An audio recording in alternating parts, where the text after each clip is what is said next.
Bon dimanche, tout le monde. 7e journée de mon 365 jours défi live Facebook. Tout ça. 7e journée. Wow, ça fait une semaine déjà. Je suis super fière de moi. Ouais, je me trouve pas mal ponctuelle en plus de respecter mon engagement jusqu'à présent.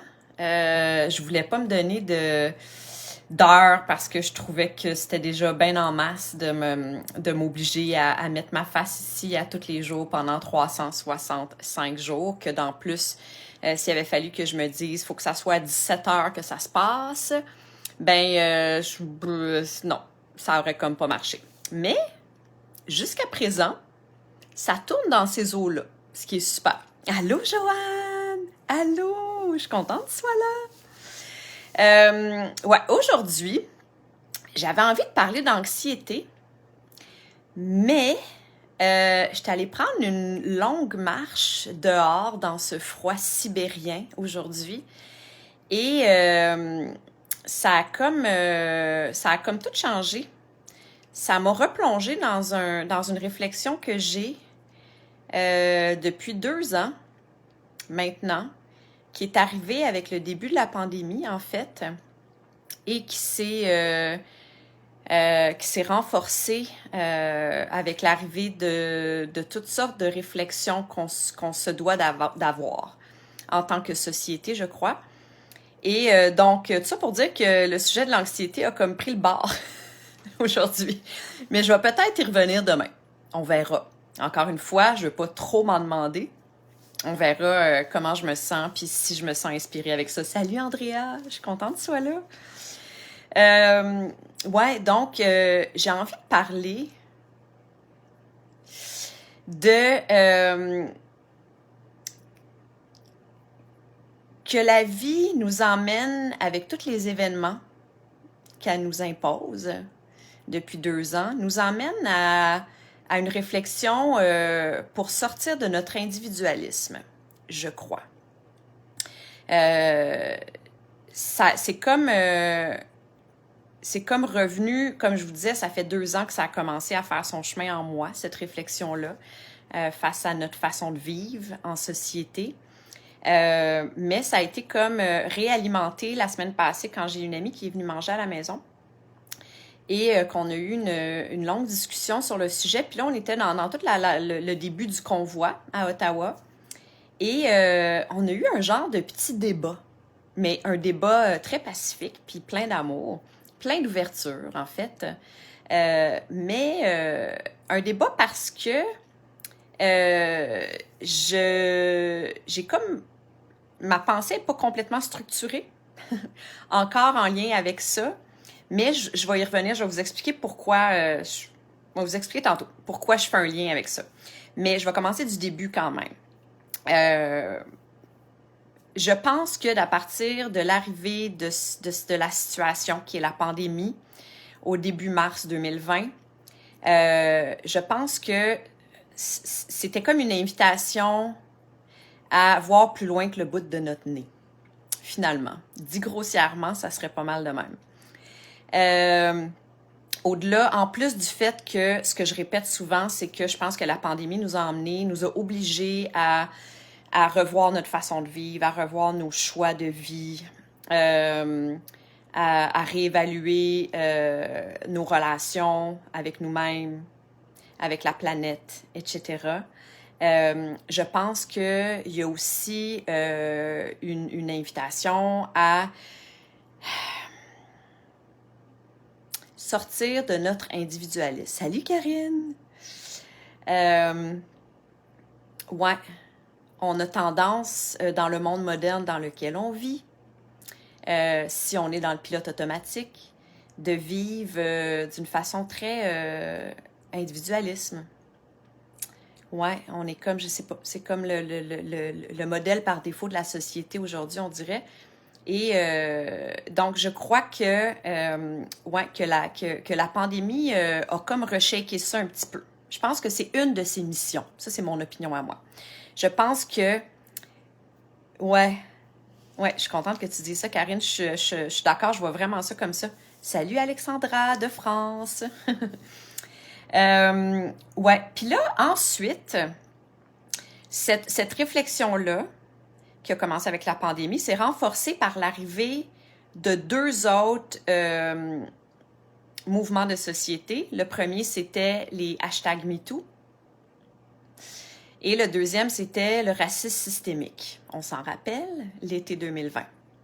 On est encore d'une certaine façon là-dedans, je pense, parce que tant et aussi longtemps que on va pas avoir réglé le dossier. Ceci dit, c'est possible de régler le dossier, je sais pas. Mais bref, je pense que encore une fois, je pense que l'univers nous a envoyé d'autres événements pour vraiment stimuler cette réflexion-là, qui peut-être que la pandémie, c'était pas suffisant. Bref, le hashtag MeToo, je vais vous raconter une péripétie. Dans plein là-dedans, là, en plein dans je sais plus, c'était la deuxième vague de hashtag MeToo, je crois, été 2020, j'étais en train de manger avec une amie et on parle de ça. En fait, je lui dis que j'ai pris la décision de joindre ma voix anonyme, ceci dit, à un mouvement de femmes qui dénoncent des agissements dans la lignée des hashtags MeToo et tout ça. J'ai décidé de partager un événement que j'ai vécu dans le début de ma vingtaine. Et puis là, cette amie-là en question me répond « Ah, ben ok, je respecte ça, tu sais que tu as voulu le faire, mais tu sais, moi, ça m'est déjà arrivé quelque chose de semblable, puis ça m'empêche pas de dormir aujourd'hui, fait que, tu sais... » Et à ça, j'ai répondu mais c'est parce que ça n'a plus rapport avec toi. C'est ça qui se passe. C'est qu'on est bien au-delà de toi en ce moment. C'est ça l'éveil, je crois, qu'on doit avoir face à cette situation-là, ces situations-là. C'est de sortir de notre propre réalité à nous. C'est de voir plus loin que notre bout du nez. Ouais, fait que je me rappelle d'avoir essayé de passer mon message à cette fille-là en disant, tu sais, c'est pas parce que toi, aujourd'hui, ça te fait rien, que t'entraînes aucune séquelle, que tu devrais pas participer à ce que ça arrête, ou en tout cas à faire changer les choses, tu sais. Parce qu'en me disant que tu t'en fous aujourd'hui, d'une certaine façon, c'est que tu votes pour ce genre d'événement-là. En tout cas, c'est comme ça que je vois ça, moi. Moi non plus, ça m'empêche plus de dormir, cet épisode-là qui m'est arrivé dans ma vingtaine du tout. J'y pense plus. Ça s'est réveillé, en fait, avec le déclenchement de ce mouvement-là, hashtag MeToo. Puis la raison pour laquelle j'ai pris la décision d'ajouter mon histoire à toutes les autres qui étaient là. Salut Michel Gauthier de Lévis! Ouais, la raison pour laquelle j'ai décidé d'ajouter mon histoire, c'est pour participer à ce que les choses changent. C'est pas pour guérir, moi, personnellement. Peut-être qu'il y en a certaines qui le font pour ça, ceci dit, puis c'est bien correct comme ça, je respecte ça. Mais ce que je veux dire aujourd'hui, c'est que on est dans une ère où je pense qu'il y a bien des choses qui doivent changer. On peut plus continuer de vivre de façon individuelle, comme on le fait depuis toujours. Ensuite, le racisme systémique, c'est un petit peu la même chose. J'ai entendu beaucoup dans ce mouvement-là des commentaires du genre « Ben voyons, moi je suis pas raciste, que c'est ça? Ben non, on n'est pas raciste au Québec, ça n'a pas rapport, c'est n'importe quoi. » Et à ça, j'ai envie de dire, ben, je pense que ça mérite quand même une réflexion parce que le racisme systémique, c'est inscrit dans nos habitudes, dans nos réflexes en tant que société. Et souvent, ben, c'est des réflexes inconscients. Puis quand on n'a jamais été victime de racisme, on n'a jamais souffert de ça, ben c'est peut-être moins évident pour nous de repérer ce qui fait partie du racisme, justement. Et donc, raison de plus pour prendre le temps d'y réfléchir vraiment pour les autres. Nous, on n'en souffre pas. Nous, on pourrait continuer à agir de la façon qu'on agit sans aucun problème. Mais l'idée, c'est justement de sortir de notre réalité à nous puis de commencer à penser aux autres. Bonjour, mon beau cousin d'amour. Oh, c'est Suzanne! Ben voyons, allô, ma tante! Ben voyons, tante Suzanne, je suis donc bien contente de le voir. Mon Dieu, je vais pleurer.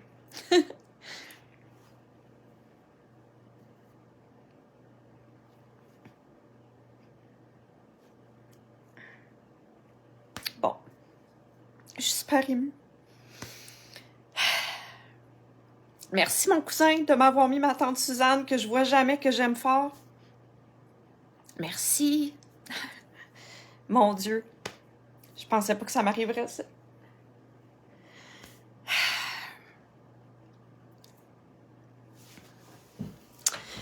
Je vais essayer de continuer mon flot de pensée. Ouais, ben, tante Suzanne, je t'aime fort. Je suis en train de parler d'une réflexion que j'ai, qui est celle de commencer à penser plus loin que le petit bout de notre nez. De défaire nos automatismes, notre espèce de mode par défaut dans lequel on vit. Je dis on, je parle de façon générale, la société, la façon qu'on vit. Je pense qu'avec l'arrivée de la pandémie, suivi d'après ça un mouvement, un certain mouvement #MeToo, ensuite suivi d'un autre mouvement de racisme systémique, c'est toutes des espèces d'événements qui nous emmènent, qui nous invitent, je crois, à revoir nos choix, à revoir notre façon de de vivre, notre rapport face aux autres, nos comportements face aux autres. Ouais, de voir plus loin que le petit bout de notre nez. Puis là, ben, je vais finir ma pensée en revenant sur l'ouverture qui était que cette réflexion-là que j'ai quand même depuis 2 ans s'est réveillée d'autant plus la semaine passée avec le début du convoi à Ottawa, de cette manifestation-là qui se voulait au début pacifique, qui a pris une tournure, bon, on le sait pas trop. Ouais, bref, l'idée, c'est pas, je veux pas me plonger là-dedans trop, mais ce que je veux faire, c'est juste de hey, là, je vous le dis, là, ma pensée n'est pas complètement structurée en lien avec ça. Mais ce que je peux vous dire en toute transparence, c'est que j'ai un pied à gauche puis j'ai un pied à droite. Je trouve que c'est pas tout blanc ni tout noir.